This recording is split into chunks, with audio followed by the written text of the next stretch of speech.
Good morning dear friends, welcome to our channel Hasan Aziz English.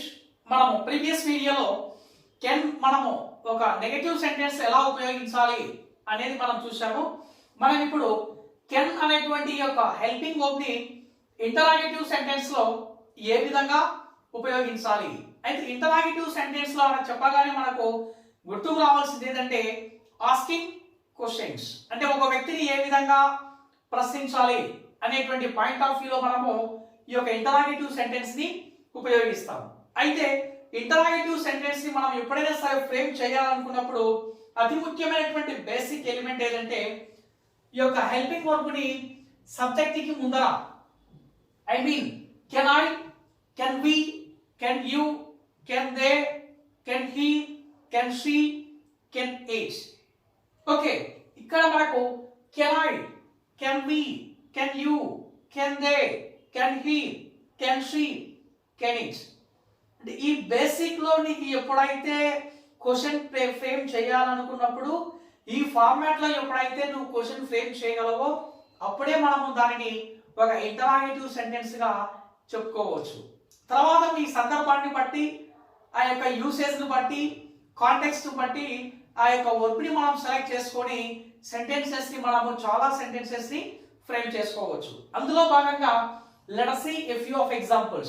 అందులో మనము కొన్ని ఉదాహరణలు డిస్కస్ చేద్దాం. Okay, let us see, can I avoid the unnecessary things? నేను అనవసరమైన విషయాల్ని తొలగించగలనా? ఓకే, నేను అనవసరమైన విషయాలని తొలగించగలనా? Can we attend to the party? మనము పార్టీకి అటెండ్ కాగలమా? Can you apply for this job? ఈ జాబ్ కి మీరు అప్లై చేసుకోగలరా? Can they appreciate about his performance? వారు అతని యొక్క పర్ఫార్మెన్స్ ని మెచ్చుకోగలరా? అప్రిషియేట్ అనేది మనకి ఇక్కడ V1 form. Can she appoint him as a leader? ఆమె అతన్ని ఒక లీడర్ గా అపాయింట్ చేయగలరా? Can he accept with her opinion? Can he accept with her opinion? అతను ఆమె యొక్క ఒపీనియన్ తో అంగీకరించగలడా? అయితే ఇక్కడ మీరు వర్బ్స్ చూస్తే avoid, attend, help, apply, appreciate, appoint and accept. Okay, ఇవన్నీ కూడా మనము V1 ఫామ్ లో ఉపయోగించవచ్చు. వీటన్నిటిని కూడా మనము V1 ఫామ్ లో ఉపయోగించవచ్చు. Avoid V1 form, attend V1 form, apply, appreciate, appoint, accept. Accept is a V1 form, accepted is a V2 form, accepted is a V3 form. అదే విధంగా మనకి ఇక్కడ కొన్ని వర్బ్స్ కూడా ఇవ్వడం జరిగింది. ప్రాక్టీస్ పాయింట్ ఆఫ్ వ్యూలో మీరు ఈ విధంగా కొన్ని వర్బ్స్ తీసుకొని నీ సందర్భాన్ని బట్టి ఏ వర్బ్ ఎక్కడ మీకు యూజ్ అవుతుందో ఆ వర్బ్ బేస్ మీద మీరు కొన్ని ఎగ్జాంపుల్స్ కూడా డిఫైన్ చేసుకోవచ్చు. ఇక్కడ కెన్ యూ అప్రోచ్? మీరు సందర్శించగలరా? Can you visit? Can you consult? Can you request? Can you please? Can you ask?